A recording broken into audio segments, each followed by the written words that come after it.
All right, guys, so check it out. I'm going to be doing this new series on my YouTube channel called In the Chair. It's going to be like a podcast type video. I'm going to be cutting the guests, asking them some questions, you know what I'm saying? Regardless of what type of industry they're in, I'm going to be asking them questions, obviously, about their industry, if they own businesses or whatever. We're just going to have like a podcast type style while I'm cutting their hair. And this is the first episode right here. I got my boy Rick, aka the People's Barber. And yeah, man, basically that's what I'm going to be doing. So y'all be on the lookout for these videos. If you aren't subscribed to the channel, make sure to subscribe.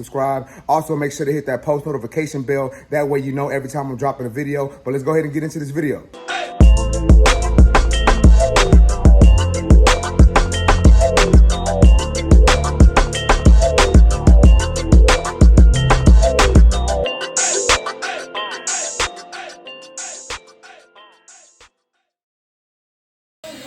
right, man, what exactly So just shave the head and then just blend this in. I take off the stash, box this. I try to keep it like as high. So what I normally do is, you see the opening of the mouth, like right there? And bring that up? Yeah, and then, arch it on both sides. There's one side that's always a little more difficult than the other. I got you. Sounds good, man. Sounds good. Let's get it. All right, guys. So I'm here with my boy Rick, a.k.a. the People's Barber. You know what I'm saying? I don't know if y'all know this or not, but this is the guy right here. He actually throws Texas Barber Expo. So I just want to ask you, man, like, what made you decide to want to put together that the Texas Barber Expo? So the Texas Barber Expo was founded so at the time I was traveling, judging barber battles and educating at different barber battles throughout the country. And I kept coming home after doing one, and I would tell the wife, man, Texas needs something like this. Texas needs something like this. Yeah, because at the time there wasn't really nothing, right? Nothing. No one in Texas was doing anything like this. But I was going to New York, Chicago, LA. And they were shutting it down, but Texas didn't have nothing. Yeah. Every major city had something except for Texas. Like, Texas literally had no big barber show. No barber show in general at the time. So after about a dozen times of my wife hearing me say that, she finally said, well, why don't you do it? Yeah. And I said, shit, I don't know how to do that. I never done that before. And she said, well, you didn't know how to cut hair and you just started it, right? There you go. Yeah, I guess you're kind of right, huh? So I started looking into it and then hit up Jay Majors and told him, hey, I like what you're doing in Connecticut. I want to do that in Texas. Can you help me? And he was like, yeah, for sure. Let's do it. Nice. So we planned the first one in only 8 weeks and had 700 people show up in Corpus Christi, Texas. And when was this? So when was the first Barber Expo, the Texas Barber Expo? 9 years ago. 9 years ago? Yep. So how have you feel that it's grown since then? 'Cause that's a long time, man. That's almost a decade. Yeah, for sure. Yeah, it's truly a blessing to see the support of the barbers throughout the world, really. Because, I mean, we get barbers. I got to fill out visa forms for them to come to the U.S. and stuff. So it's truly a blessing to be able to put something on that can help the culture and help the industry. So, and you also own barbershops, correct? Yeah, so about a few years ago, we sold off the other one, so now I just own one. Okay. Yep. So I got a question for you. You know, I know you're big on, like, building wealth as a barber and not just being just a barber, right? So my question to you is, like, what is some advice you'd give to barbers just actually trying to build wealth, something that they may not already know, or just something that maybe off the wall that people as barbers probably don't even think about? That's a broad question. Yeah, it is. Yeah, that's a big, broad question. Honestly, what I like I give you my personal experience. I've been a licensed barber for 15 years. My first 3 to 5 years, I ate out every single day. Yeah. When I stopped doing that, I started seeing the savings account grow a little more, and a little more, and a little more. So for me, it was eating out. That was my biggest thing. For me, it was eating. Oh, and shoes.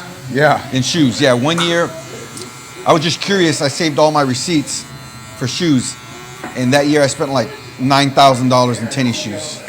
Yeah, and I was like, this is stupid.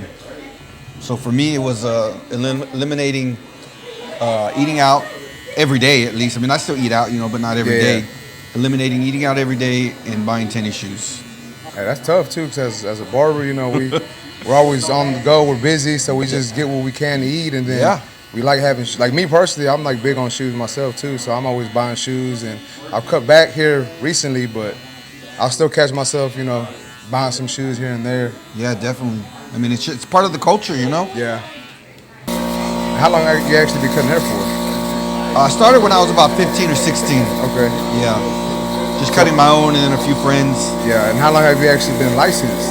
Licensed, December will make 16 years. Okay. Yeah, I just I've been working here for 15 years. At the same place? I've been a barber for 15 years also.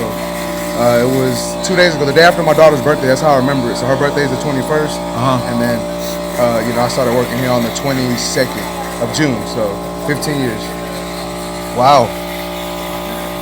How long has the shop been here for? Well, we used to be located off of what was it, Pasadena and Harris. So right down the street, literally right down the street, like 5 minutes. Okay. And I think that one opened up in 04. I want to say in like 03 or 04. And they were there until 2011.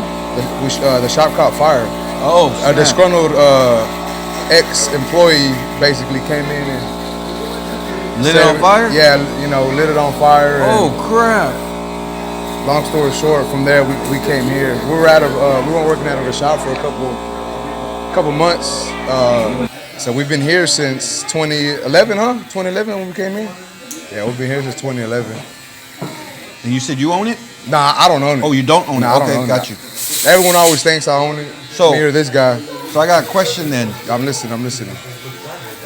Because you are one of the rare breeds that sticks at a shop for 15 years without owning. Yeah.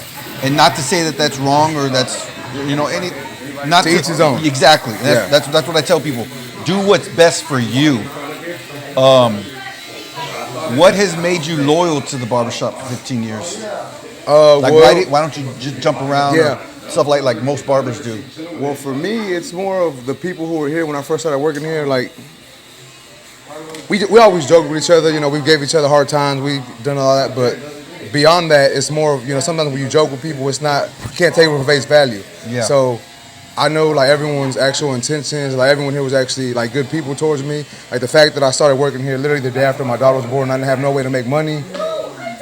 I was, broke basically, I had no way of having money, so they gave me a platform basically to come in and start providing for my family. So that was one reason, and then just becoming family with everybody in here. Like, me and this guy have been working next to each other since, day one.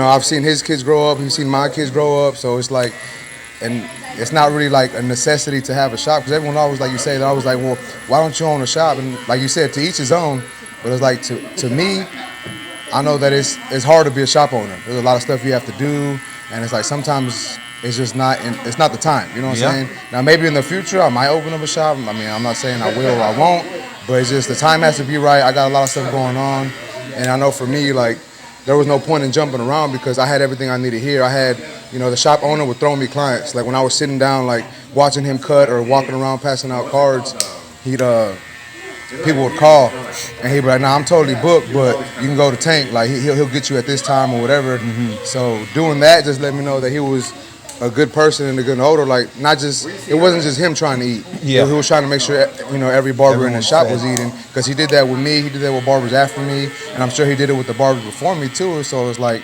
really, like, why do I need to go anywhere else and get clientele or just for a better scenario or whatever, when this shop gave me everything that I really needed. So in my eyes, there's no point really to move around. So in that time frame, what were you charging for haircuts 15 years ago? It was $10 for a walk-in, and then we were doing $20 appointments. And even at this time, the $20 appointments was steep. People were complaining about that, like, I ain't gonna get anybody to pay $20. Like, which I think y'all are visible changes.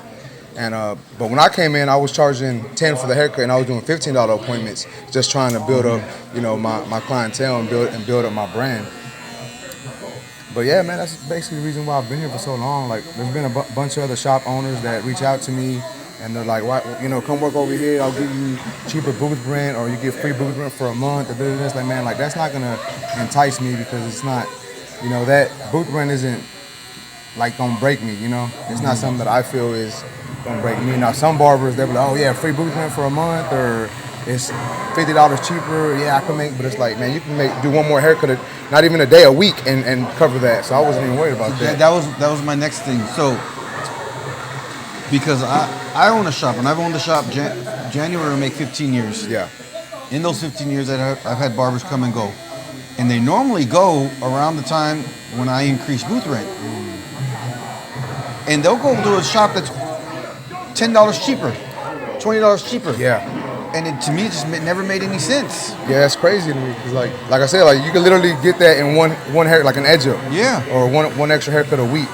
But I just think a lot of people think like, oh, how dare he raise booth rent on us? We've been with him for a year or 2 years. And it's like, bro, like. So in that situation, I feel the customers feel the same way. Like, okay, so the barber, you know, well, what's it? I don't understand. Because normally, if and when I go up in booth rent, we go up in haircut prices at the barbershop. Okay. So it's never just, hey, I want more money. It's like, hey, stuff's getting a little more expensive. Yeah. We got to split the cost of this stuff. Yeah, so I mean, to each his own, like you said, but I don't feel the need to have to leave shops for 10, 15 bucks extra, or even 20 bucks, man. Mm-hmm. Like I said, all you gotta do is do one more haircut, and if the prices of the haircuts are going up too, then it should basically be level out. You exactly. know? Yeah, exactly. Yeah. But I mean, what are y'all's hours here? We're here. I mean, we do appointment only. I mean, we will accept walk-ins, but it's very rare. We have to be like really like just not doing nothing and have time. Mm-hmm. But our normal hours were from 10 to 6, and then anything after 6 was after hours. And the owner allows you to stay? Like Yeah. Okay. Yeah, like I said, he's like family with us, man. Like he doesn't put himself above anybody. Like when he was working here, he didn't feel like he was. Yeah. He didn't make it seem like he was more than anybody. Like it was all equal here. Like if we wanted to do something, he was always for it. Like when I wanted to do the YouTube thing, he was with it. I've even given some classes here, like, you know, little look and learns and whatever. Oh, that's cool. And he was never like, oh, hey, break me off. That, yeah. Like, yeah. And he just, you know, be responsible. It's so the way he told me was like kind of like he's the mall. The shop is the mall, and I'm my own store in the mall. You feel me? So he's like, you do what you need to do. He goes, but obviously respect the shop and don't be doing dumb shit. And yeah, I think that's one thing too. A lot of people want to be barbers because they're like, oh, I can do what I want, and you know, it's not even. You can, but it's like, do you want to be that barber that, you know, is doing all this dumb shit all the time? Mm-hmm. So what's the longest time a barber has stayed with you?